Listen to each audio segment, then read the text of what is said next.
I'm Julie Bartkey with Senate Update. The Senate passed a $14 million deficiency funding bill on Thursday, but not before significant debate.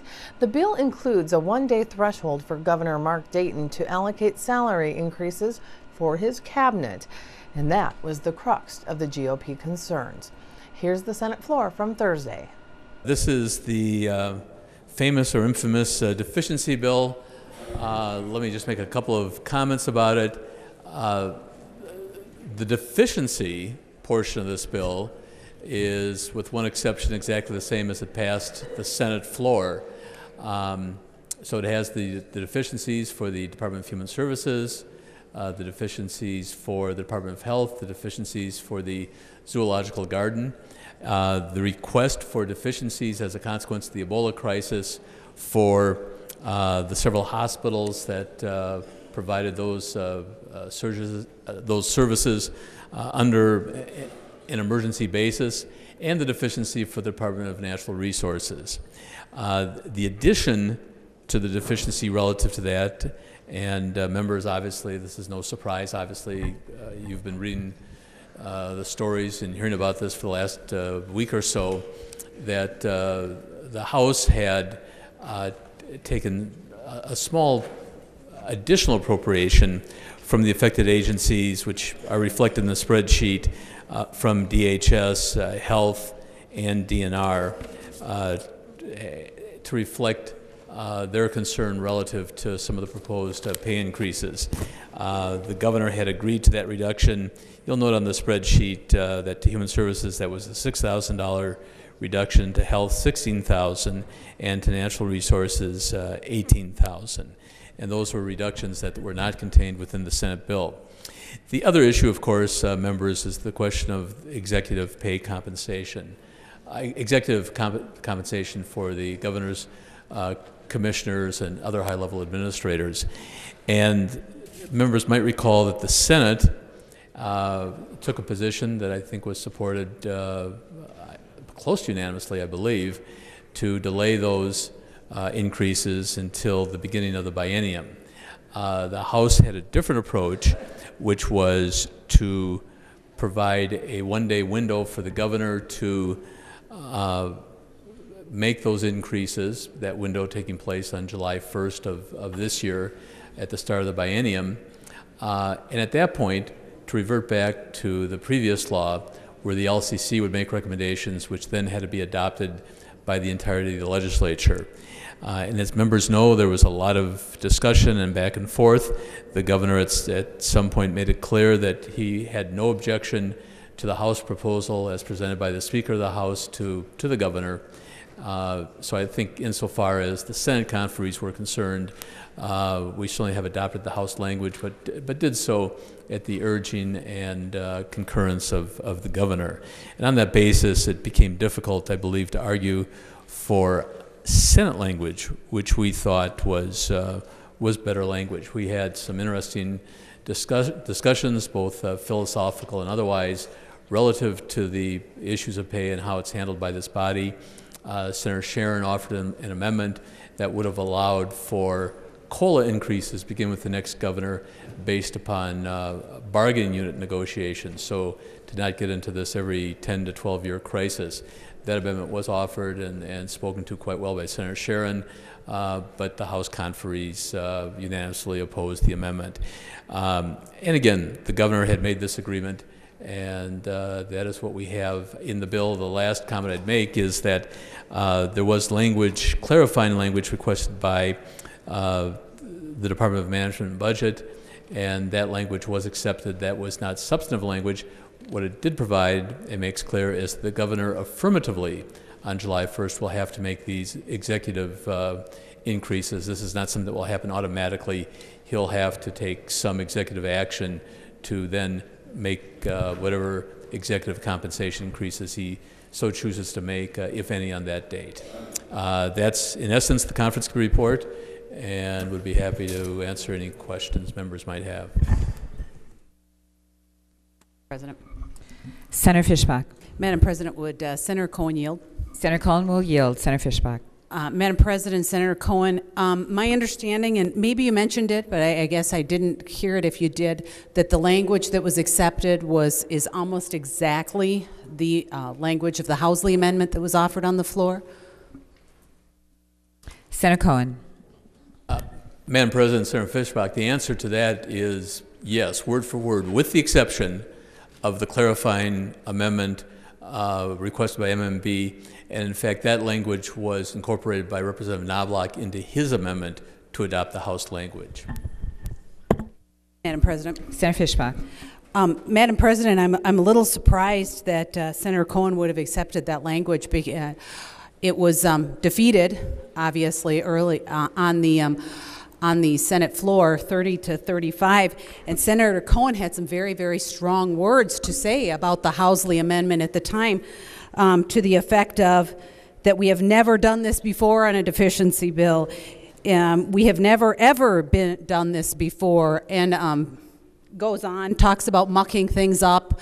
And so I'm very concerned that he would just set aside the Senate position on that and his strong words regarding the Housley Amendment and just accept this language. Although I truly do appreciate the spirit of the language, I'm just really surprised that he would accept this. Senator Cohen. Madam President, Senator Fischbach, I'm very, very sorry to disappoint you.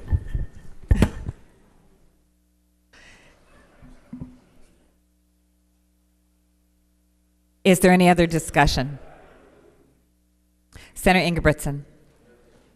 Thank you, Madam President. And would Senator Cohen yield for a question? Senator Cohen, will you yield? He will yield. Senator Ingebrigtsen. Thank you, Madam President. Senator Cohen, first of all, I appreciate the opportunity to sit on the conference committee with you chairing and Representative Knobloch, and we had some good, strong discussion with regards to the whole part of the bill, the deficiency portion, which I think you know there were a lot of pretty much an agreement there that everybody had with regards to the need that is there, and I think it was pretty well. The case was built and it was there for that portion. But as you know, the biggest part of the discussion ended up with the additional portion of that bill, which is seemed to be taking over the discussion not only here but in the media, and that is the discussion about pay raises. And Senator Cohen, the question I have is, can you tell the body how many commissioners are involved in this increase, what the averages are? And maybe that's not a fair question. I guess I can finish that portion for you. It's anywhere between, I think, being on the lowest portion of the increase was 8%. On the high was 148% increase. That was an individual standalone, but upwards of 20 to 30% increases. Can you tell me how many commissioners are included in this? And the chairman of the Met Council has now been given or been appointed by the governor to a full-time position. Could you take us through the process? We had some discussion there. I think the body would be interested in hearing how that happened. Senator Cohen. Madam President, Senator Ingebrigtsen, I think the answer, and don't hold me to the exact number, but I believe it's 22 commissioners and then several other offices that are not at a commissioner level. I believe that would be Mediation Services, Gambling Control, IRRB, Met Council, Mental Health, Public Utilities, Parimutuel Racing, I think are the several other positions that are not considered commissioner positions, those 5 or 6 plus the 22. Senator Ingebrigtsen. Thank you, Madam President, and thank you, Senator Cohen. Could you give us a little background? I know you can certainly give us the history background on a lot of issues here, and you have over the years. But could you give us a little background on the study commission and how that came about real quickly, if that can happen, and just how they came about with the definition of a level 1 and a level 2 pay study grid here. And we all know, Senator, how this came about. The authority came about was the DFL allowing this to happen 2 years ago when they were in control of all 3 bodies. And that certainly took up a lot of discussion in our committee meeting. But could you give us a little background on the pay study as to how we came to the determination of these numbers? Senator Cohen.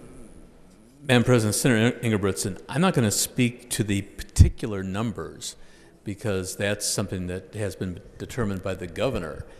But as you know, the Compensation Council of 2 years ago, and Senate members were myself, Senator Ress, Senator Miller, there was extensive discussion over several evenings of meetings about how to handle the pay issue generally, not just simply executive compensation, but also judicial pay and legislative pay. And a lot of discussion about the back and forth, the political volatility. We just discussed some of that yesterday afternoon and into the evening, as you well know. And what came out of that was the ability for the governor to set executive salaries based upon a certain pay range, and then coupled with that, the Hay Commission study, which was just released within the last couple of days, showing not only where Minnesota is and where Minnesota's been, but also offered context for other states around the country, where you have commissioners in adjacent states. Let's put aside California or New York. Let's talk about the commissioner salaries in North Dakota, which are far beyond the commissioner salaries in Minnesota. Part of that commission report also talks about the significant disparity between state executive pay and local executive pay. And I'd be the first to admit that I think if you compare metropolitan salaries to salaries in greater Minnesota, that you'd find some differences. But I think it's quite striking when we look at my city, my county, my school district, much less any number of suburban cities, suburban counties, and school districts, where the pay level of those chief executives is far beyond the state, where you have people who are city managers of cities of 30,000, 40,000, 50,000 people, making salaries far beyond the Commissioner of Management and Budget, responsible for a budget in totality of $77 billion. And so I think the executive pay study, both done by the Hay Commission as well as done by the Compensation Council of 2 years ago, makes those disparities, sets out those disparities in a very striking way.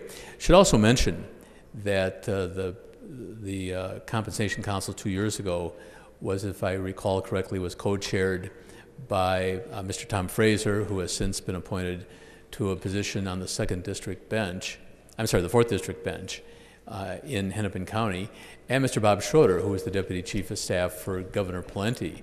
And I recall conversations on that Compensation Council where Mr. Schroeder talked about some of the difficulty Governor Pawlenty's administration had in the retention or the hiring of people for executive positions.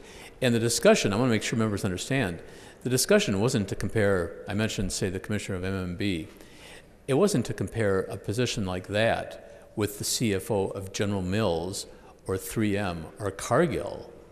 It was a comparison to city managers with a population of 50,000 people, or a school district far smaller than what, say, the Commissioner of Education deals with almost 1 million students in the public schools in the state of Minnesota. So it was those disparities that led to the Compensation Council discussion of 2 years ago, with recommendations passed, as I recall, almost unanimously, coupled with what the governor felt he had to do relative to his commissioners that are currently serving. Senator Ingebrigtsen. Thank you, Madam President. Thank you for that answer. Now, part of that, I do recall the discussion about the executives' pay throughout the private sector and how much, how different they are from the commissioners. But I think everybody in this room understands that a commissioner's job is probably not a career job, whereas a city administrator, city coordinator, county coordinator probably is, something that they went to college for and aspired to be in their life. A commissioner position, generally speaking, I think, and everybody can agree that It is kind of a springboard, if you will, to a position like that. Kind of the expectations, I think, of somebody that gets appointed to a commissionership. But again, you were talking with regards to career folks, and I understand all that, but understand that commissioners are not, and I don't think are considered career folks. The discussion that went on, and it was very lengthy with regards to how the commissioners' increases are going to be brought forward. And in your opening remarks, you mentioned Governor Dayton now having the executive authority a one-day period. And I think everybody in this body understands that he has one day to make up his mind as to what those raises can be. I'm not totally clear on the bill, but does the governor have also the option on that one day to actually put it in writing or put it in law that, yes, indeed, we're going to get to this percentage for the increases, but we're going to take a 3-year period to do that. We're actually going to go 7%, 7%, and maybe 10% instead of a 30% all in one fell swoop. Does he have that authority under this bill to do that? Senator Cohen. Madam President, Senator Ingebrigtsen, yes, he can make that determination as to how he wants to handle the raises or not handle the raises. That'll be within his determination. That was what was contained in the language worked out between the governor and the Speaker of the House. Senator Ingebrigtsen. Thank you, and Madam President, and Senator Cohen, maybe this is more of a comment, and it's a comment that I made, I think, very pointed at the committee meeting last night in the conference committee is that if anybody, and there were 10 of us, anybody, including everybody that was in the room, believes for 1 second that the governor is not going to, in that one-day period, give him the raises that have been talked about already, I think we're all sadly mistaken. And the reason I say that is because, quite frankly, Governor Dayton is blatantly honest.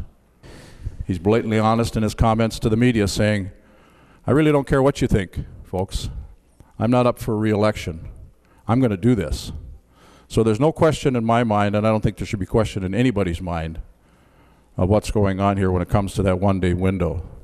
I just wanted to make that comment. Senator Osmek. Thank you, Madam President. You're right, Senator Ingebrigtsen. There is no question what's going to happen on July 1st. There is no doubt in my mind. Let's all take a history lesson, go back in time just a little bit. In 2013, we had a bill that gave him the authority. The minority members didn't vote for it. We didn't give him the authority. People in the back of the room gave him the authority. Recently, one of our media friends, Rachel Stassenberger, has an article here, and I'm just going to read just a quick part of it. She starts out with, "The salary swirl is almost over." Over? You must be joking. I start to think of that scene in Animal House where John Belushi is saying, over? You think it's over? It's not over. Because on July 1st, the governor of the state of Minnesota is going to put the pay increases back in place. Let's look at what those pay increases are. Metropolitan Council chair goes from $58,000 to $144,000. You folks at home, did you ever see an $86,000 pay increase? Now, granted, he's going from a part-time to a full-time position. Have you ever seen an $86,000 pay raise in your paycheck? I just went through my own review, and I sure as heck didn't see that. You've got other commissioners, $35,000. These are full-timers. $35,475. $25,000, $30,000. The average pay increase is 27%. 27%. Sorry, not a prop, but 27%. How many of you at home have seen a 27% increase in your pay overnight? I believe the commissioners do a good job. That doesn't mean we need to gouge the taxpayers of the state of Minnesota. Going back, one more brief comment. Going back to the article from Rachel Stassenberger, she writes, she asked the question, what will happen to the full-time Met Council chair salary? It says here, Dwinick's salary will return to the part-time level of $58,489. Pretty good part-time job, if you ask me. He told the Pioneer Press that he, this is soon to be chair designate Dwinick, he said that he's not sure, given family daycare needs, whether he can continue to show up at the office every day with a lesser pay. Or he's going to have to work from home one day because of daycare needs. Let's not forget one additional component. Mr. Dwinick is married to Governor Dayton's chief of staff, who makes upwards of $120,000. So let's put those together quickly.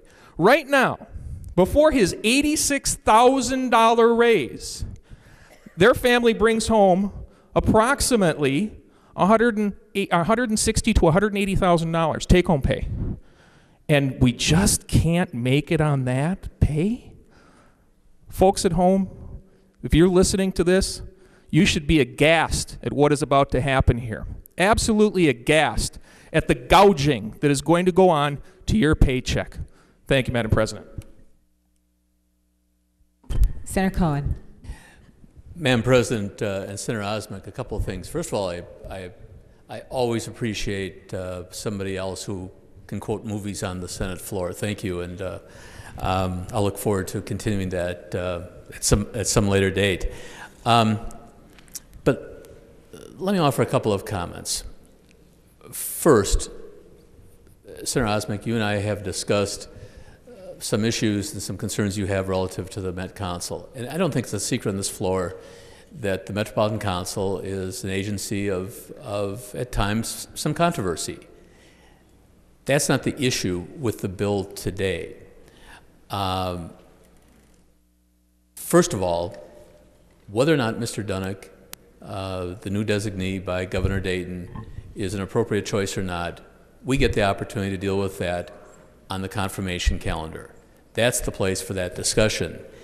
This discussion is relative to what is an appropriate salary. The previous chair, Sue Haig, happens to be a constituent of mine, and somebody, to be fair, I'm friendly with. She made the attempt to continue her position as Executive Director of Habitat for Humanity, along with working as a part-time chair of the Met Council. And she's a person of immense talent. In fact, she started her professional career as an attorney for the Met Council, was a Ramsey County Commissioner for a number of years. She just found the combination absolutely untenable, and that she could not make that combination work, given the fact that the Met Council is, what, $1 billion, several thousand employees. So we could have a discussion about the Met Council and the Met Council positions, the Met Council responsibilities. But if we're going to have a Metropolitan Council, I would certainly defend making a part-time position into a full-time position. That's a totally separate issue from the qualifications of the present designee to be chair of the Met Council. That's an issue for the appropriate Senate committee and for the confirmation calendar on the Senate floor. And I think it's, in all honesty, Senator Osmek, a little bit of a red herring relative to the conference committee report. That's a subject better left to a different day.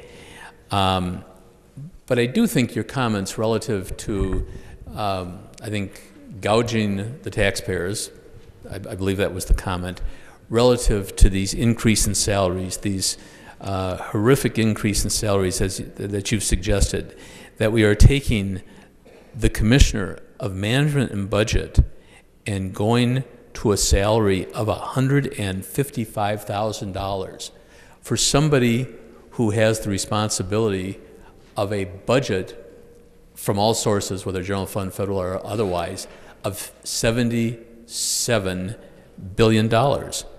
By contrast, Senator Osmek, if we want to talk about, and I'm not here to suggest that we ought to turn our attention to local governments, but I'm forced, Senator Osmek, to suggest, I believe in your district, the city of Mound, with a population based upon the most recent census of 9,052 people, pays their city manager $115,000. Now, to suggest, and I have no idea who the city manager is, and could be a person, he or she could be a person of high competence, but to suggest that the city of Mound with 9,000 people should pay their city manager, and I don't care if it's a lifetime position or not, a salary comparable to the Commissioner of Management and Budget for the state of Minnesota with a $77 billion budget within his jurisdiction is gouging the taxpayers. That just stretches the imagination. And I can go through a host of cities. I'm looking at Senator Osmek at some of the other cities in your district. And by the way, we could do the same with my city, with the city of St. Paul, a much larger city. Point of order. Where we'll look at. For what purpose does the gentleman rise? Senator Ninal. Madam President, will you please ensure that members are directing their comments through the President and not directly to each other? So noted. Please direct your comments to the President. Thank you. Madam President, I think I started doing that and then referenced Senator, it's like what's kind of going on, so I apologize. But yes, Madam President, Senator Osmek, we can do this with local salaries, and not just the local salaries of your district. We can do it with individuals within the city of St. Paul. State government has lost significant folks of high competence and high quality. And again, I'm not talking about moving over to Cargill or General Mills. And this legislature has lost staff members of extreme competence who've gone to local governments because of the salary scales.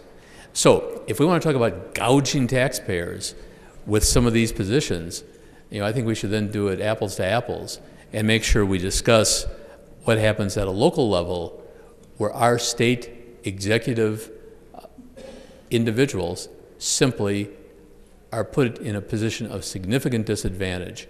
And as a consequence, the taxpayers of Minnesota are put in a position of significant disadvantage because we are unable to retain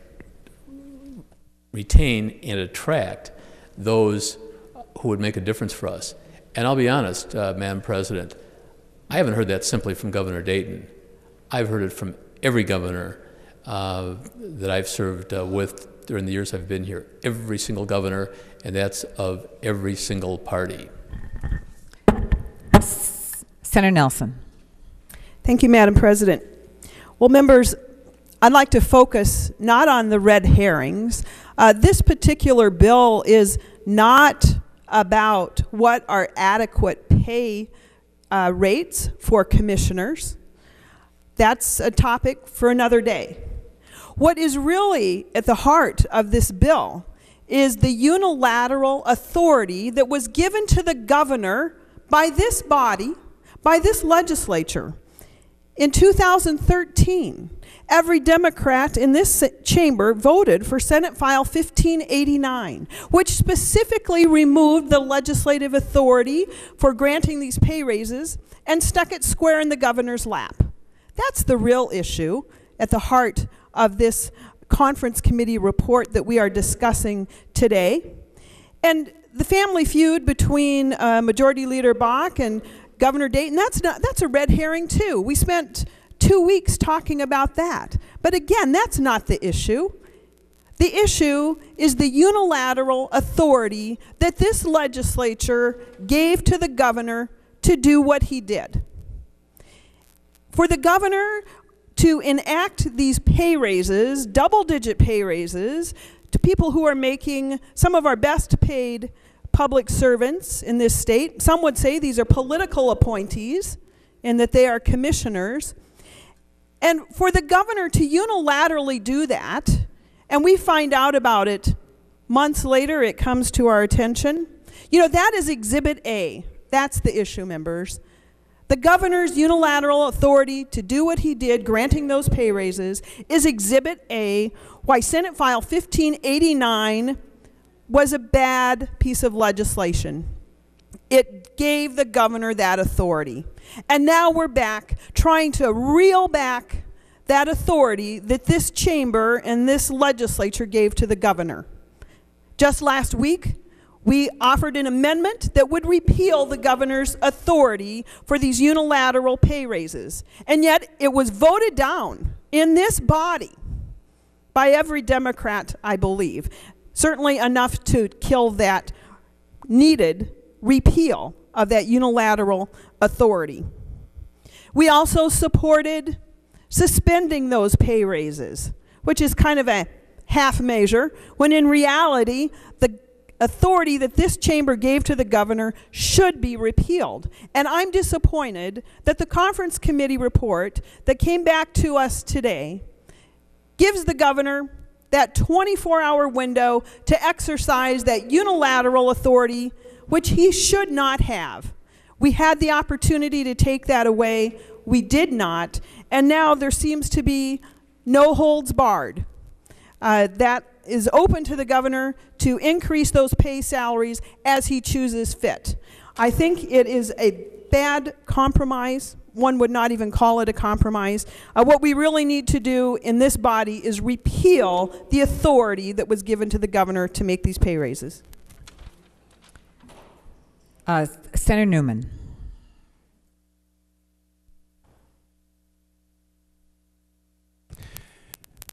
Madam President, I just wanted to let folks know, just speaking for myself, what I saw in terms of this bill when it was in finance and when it left the floor last. And I will tell you, I voted against the bill leaving the Finance Committee, and I voted against the bill when it left the floor the first time.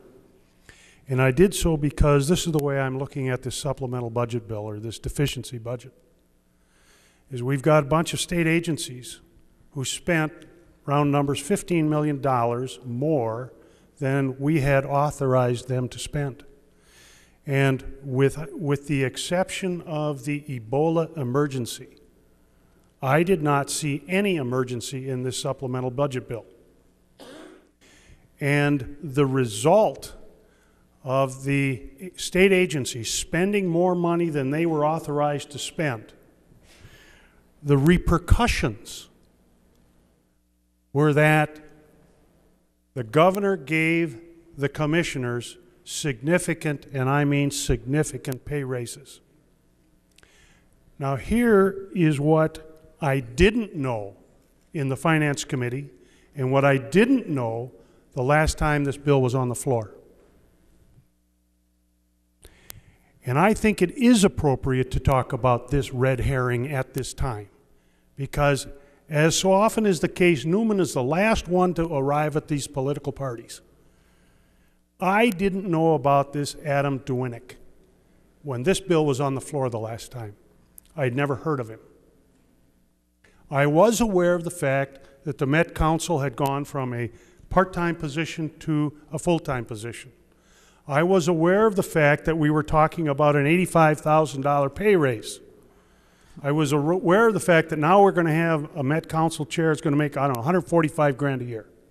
I knew about that. I had never heard of Mr. Duwinick. And I would invite, if I am incorrect in my information, I would invite a correction. But this is what I have learned since I voted on this bill the last time.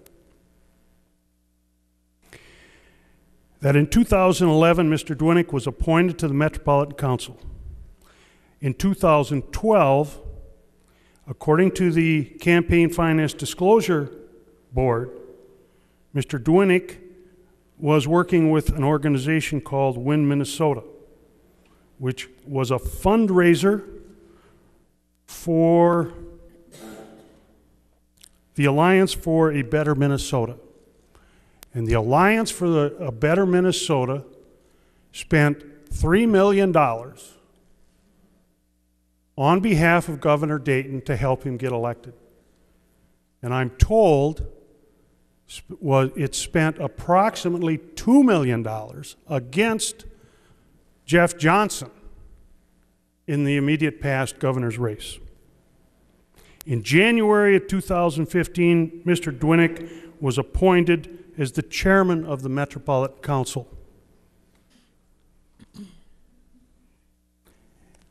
And the last thing that I didn't know is that Mr. Dwinick is married to Governor Dayton's chief of staff.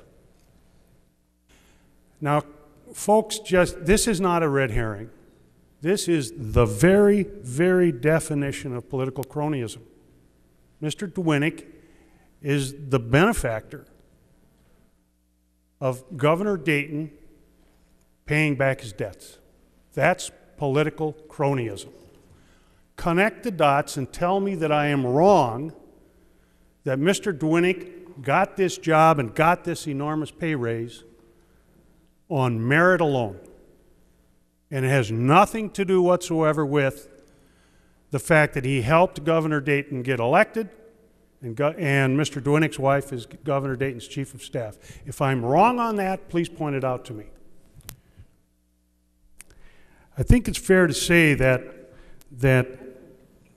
in American politics, sometimes parties gain power, sometimes politicians overreach. And when they do, I think that the voters have a real good habit of putting them back in their place. And I am reminded of 1978, when there was some shenanigans that went on in the state of Minnesota that removed a particular party from power and wiped the slate clean. And I think that the voters in the state of Minnesota are paying attention to what we are doing here, and this bill, this particular bill, represents everything that they hate about us in St. Paul, this political cronyism. And this bill, I predict, will be the lit piece in 2016. Thank you, Madam President. Senator Cohen, then Senator Latz. Madam President and members, first of all, Madam President, Senator Nelson, I made a mistake. I inferred from your comments that you were speaking in support of the bill because you talked about taking away the governor's unilateral authority to make salary increases. This is exactly the agreement that Speaker Dowd and Governor Dayton reached, was to allow this on a one-time basis, but then to permanently remove that authority and revert back to previous law. So as your comments began, I thought, Senator Nelson, that you thought this was really a great idea. Realized as you continued that you didn't think it was such a great idea. Madam President, Senator Newman, I mentioned previously, this Senate will have an opportunity to discuss Mr. Dwinick and his particular qualifications. We'll have an opportunity to talk about his appointment by the governor. But I would strongly suggest this is the wrong time and the wrong place, because what this is all about is what is appropriate pay for executive positions. And substitute that individual for any name, John Smith or Terry Brown or whoever. I think the decision of the governor to make this a full-time position, as I indicated, is a very appropriate one. But Madam President, Senator Newman, I'm also glad that you rose to talk about your concern in the Finance Committee with what really is at the substance of the bill. Because, and we disagreed obviously in the Finance Committee, I authored the bill and support the bill. I can tell members of this body that I worked closely, I hope he won't disagree, in suggesting that Representative Knobloch and I, as the counterpart chair, the chair of the House Ways and Means Committee, and I had a number of conversations, both individually and jointly with members of the administration, relative to the deficiency bill. And I think one of the things that's striking is that the bill that was passed out of both bodies, separate from that 40,000, which we have adopted in the conference committee report, and putting aside the salary issue, that the deficiencies passed out of both bodies were to $1 the same. There wasn't a difference. And I had said earlier in presentation of the bill off the Senate floor that over the years where I've authored deficiency bills, and I've done so with 2 or 3 different administrations, we've tried to carefully look at whether it was an appropriate deficiency. And it's not my intent to get into a lengthy conversation about what's going on with the Department of Human Services, the conditional permits that they are trying to deal with, the federal court orders under which they have to operate, the problems that the zoological gardens had with an incredibly difficult winter that was not anticipated, an Ebola crisis that had this country in an absolute state of panic.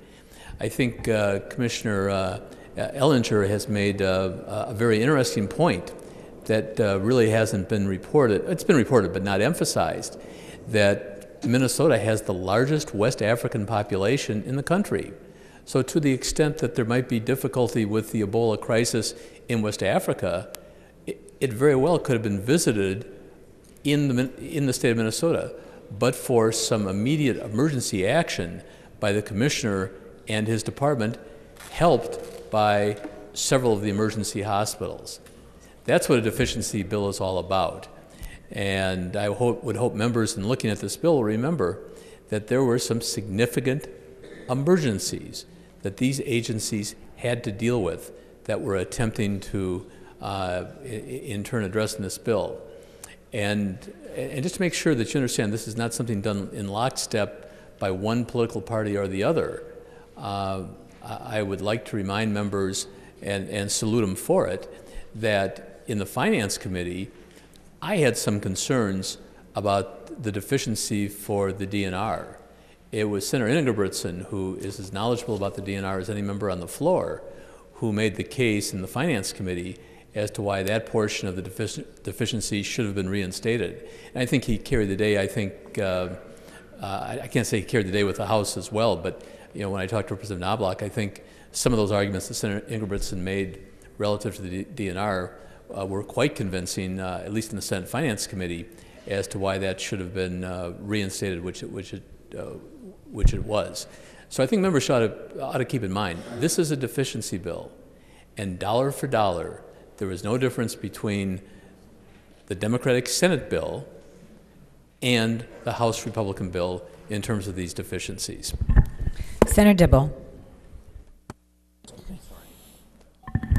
Thank you, Madam President. Madam President, members, I just wanted to respond quickly to some of the statements and assertions made about the Met Council chair position. Senator Osmek earlier had read from an article in the Pioneer Press, and thank you, did actually talk about how this isn't a raise per se, but it's a change in the nature of the job from part-time to full-time. And members, that's exactly the point. The job is changing from part-time to full-time for reasons that a lot of us agree are good reasons that Senator Cohen has already articulated. The simple fact of the matter is that the Met Council has 4,200 employees. It serves a metropolitan area of almost 3 million people, which is 51% of our state total. It has a budget, a $6.5 billion capital budget. It has a $950 million operating budget. It is an extremely large and important agency with a lot of authority and delivers a lot of key responsibilities and services around transit and sewer and land use and the like. And a lot of folks have expressed some frustration with the Met Council over the years in terms of the level of accountability, responsiveness, transparency, and the like, and some of that is attributable in the estimation of some members of this body that the council needs someone at the head on a more full-time basis, and we're working collaboratively across the aisle on composition and governance issues for the Met Council, and this is a step in a positive direction to do that. So that's what is the nature of the salary change, not a raise per se. As far as Chair Dunnick's qualifications and suggestions that somehow he's not qualified because he has a political history, members, I'll just remind you that there have been a number of Met Council members appointed in the past by other governors of other parties that have political history as well, and far less qualification to serve as Met Council members. And I'm not going to name their names because in at least a couple of instances they turned out to be great Met Council members and did actually pretty good work. One in particular who represented a part of my city who at one time had called for the elimination of the Met Council entirely and still got an appointment, arguably based on her political affiliations, did a pretty good job. And I know she's going to probably tweet out now that I said she did, but she did some good stuff. You know, I wouldn't agree with everything she did, but she did a pretty nice job, even though she was pretty much a political person when she stepped onto that particular body. Mr. Dunnick wasn't entirely a political person, comes to that seat with a lot of qualifications, comes to his current appointment having served very, very admirably as a Met Council member. And in fact, if you read the press release that the governor issued when he made the appointment of Mr. Dunnick to the chair, he talks about how effective and what important leadership role he's played on a number of fronts as a member of the Met Council, what he brought to that seat in the first place. And we're going to have much, much more opportunity, so I don't want to dwell on the subject, but the assertions made by another member, Senator Newman, just simply cannot go unresponded to at this moment in time. Of course, Chair Torres-Ray is going to be having a hearing on his confirmation in a couple of weeks, where we can have that more appropriate conversation at that time in committee and then again on the floor when we're debating confirmation. Thank you. Senator Latz. Madam President, I would ask the President to remind members that Senate Rule 36.2 declares that the member shall speak only to the question under debate. I think we're getting pretty far afield when we're discussing individual appointees when there is absolutely nothing in this bill that deals with the names or personalities of individual appointees. So noted. Senator Kiffmeyer. Thank you, Madam President and members. So I rise in opposition to this bill. I think it is interesting that as we look at the language of this bill, we've heard discussions and certainly recognize that in the last session, authority was given to the governor. Not at my support, but it was still given to the governor. And now when he exercised that, we're saying, oh my, that's not right, not good, and on a very significant way disagreeing with that. But here we are today with this bill in front of us, as if somehow we're going to take something away, recognizing that what you give to the governor in one day is all the governor needs. All he needs is one day. Whether slow or fast, big or small, you give it back to the governor, and that's all he needs is one day. And that neutralizes the whole, well, the next day it's going to go back to the legislature. Well, that is of little comfort to our Minnesotans when they realize that just in that one day, all the things that they're rising up against and all the things that may have been said, we're going to take it back from the governor, you give it to him for one day. And for that one day, you have neutralized anything else that you have been talking about. So members, I oppose this bill and I urge you to vote no. Thank you. Is there any more discussion? Senator Ingebrigtsen. Thank you, Madam President. Would Senator Cohen yield for one more question? Senator Cohen, will you yield? He will yield. Thank you, Madam President. Senator Cohen, maybe I wasn't real clear, and I think the body needs to know this, that when we give the governor in this bill the authority for one day to, and no doubt in my mind that one day that these raises are going to be put in statute for the commissioners that he's already said he was going to do, is there anything stopping the governor from saying, instead of a 27% increase overall, could the governor say, I'm going to go with a 54% increase average? Do we give him that authority as well for that one day? Senator Cohen. Madam President, Senator Ingebrigtsen, no, there's a cap to what the governor can do. So he can't raise somebody unilaterally to $300,000 a year. There is a cap, and I think his proposed increases from earlier were a little bit lower than what that cap could be, but there is a cap. Senator Ingebrigtsen. So thank you, Madam President. Senator Cohen, I think you've answered my question. He can actually go higher up to the cap, up to the top, which obviously wouldn't be a doubling of the existing 20 I believe 27%, but he could go lower. You made that point earlier, and I think it's pretty clear in everybody's mind. You know, it's a guess at this point, but when the governor said he was going to do that, he's been generally true to his word, and I don't doubt that he will do that. Just one other comment here, and there's been an awful lot of talk on the floor about you know, what goes on down here in St. Paul, and you know, I think the word cronyism was brought up, and what was clear to me was, and Senator Peterson, I can't speak for him, but sent a document around here talking about some polling, and I'm sure you all know about that. And what was really clear about that interview on, I think it was KSTP, was that they interviewed 2 or 3 people, usually at a gas station, buying gas, wherever they can find somebody that people are busy going to and from. And it was quite clear to me that those folks were very, very upset about the amount of increases that were going to be given to the commissioners.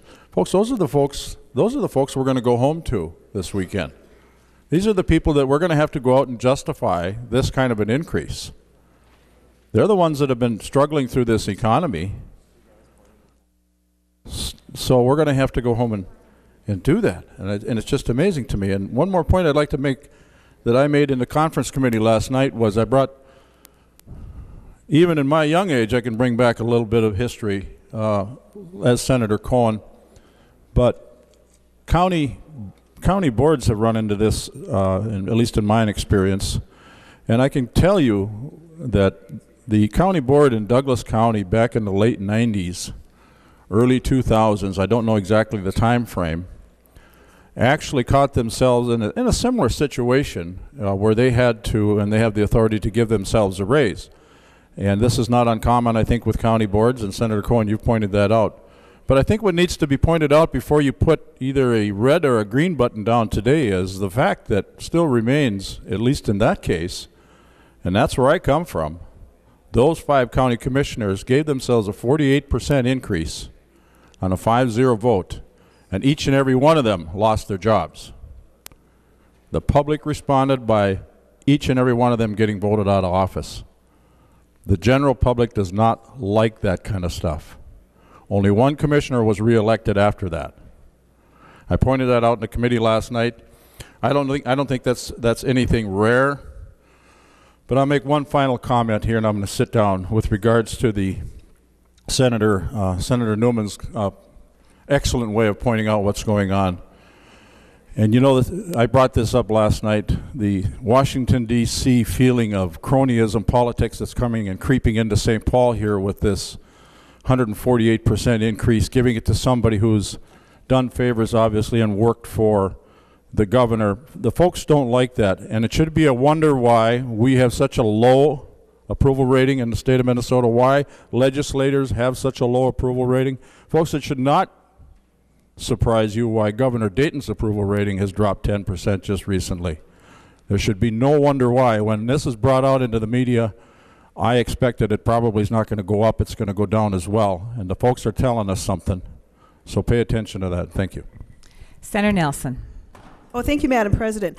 Just briefly, I want to be perfectly clear about why this conference committee report is problematic, even though it does include revoking that unilateral authority that this body, although I didn't vote for it, although a number in this body voted to give the governor. The problem is the political games that are being played in this conference committee report. It does not remove that authority. It leaves a hole where the governor can continue to exercise that authority of granting these pay raises that the public is so vehemently against, and so am I.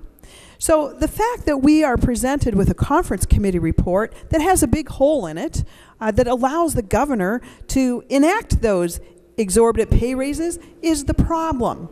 Many of us in this body, including myself, voted to remove that authority. One, we voted against giving it to him. It passed anyway. And then we voted to revoke that authority in its entirety. But that amendment failed too. So it's the hole in this bill that gives the governor that authority that the public so disagrees with. That's the problem with the conference committee report we have before us. Senator Nino. Well, Madam President, when this first was proposed, before it came law, when it was a bill before this Senate, I didn't support it. And I don't remember specifically at the time if I spoke to it or not. I sure hope I did. But I've made it a pattern of mine to highlight whenever this body and this legislature wants to cede its authority and give it away to the executive branch, because we've done it time and time and time again in recent years, and it's dangerous and it's problematic and it's not what the public wants, and you end up with things like what we see right here. And now we're back trying to pull our authority back after we've given the authority away, and the governor has done something that we now say, oh my gosh, we shouldn't have allowed that to happen. And there's no good, clean fix. And the solution that we have in front of us, Senator Ingebrigtsen and Senator Cohen touched on this, and those that might be watching online or on TV or in the gallery out in the hallway might have missed this. But there is a statutory cap on the salaries, and the governor did not, when he proposed the salary increases a little while back, did not go to the statutory cap. But now the governor has to act again. He will act again. Everyone in this room, everyone in the legislature, I think everybody watching this debate knows that the governor is going to raise those salaries again on July 1st. And there's kind of a political axiom that's out there that says, if you're going to take the heat, you might as well go big. And so what we are doing by giving the governor a one-day window to exercise his authority before it goes away, we are actually incentivizing the governor to max it all out. And I think that's exactly what the governor is going to do. If you follow the logic, if you follow what he said about commissioners not getting paid enough, and if you see the kind of political heat that's come from the public and the polling that was handed out by Senator Peterson, 70% of the public is unhappy, is upset that this is happening. Those pay raises aren't going to happen again anytime soon, and the governor's going to take the heat no matter what. So I tell you, he's going to max it out. And what does that mean? When the governor raised the salaries the first time, it was about $1 million. What's left to max out? Another $500,000. So what we are doing is essentially incentivizing the governor to go from an $800,000, $1 million pay raise to $1.5 million pay raise. And we're giving him one day to do it. And I don't for a second think that he won't.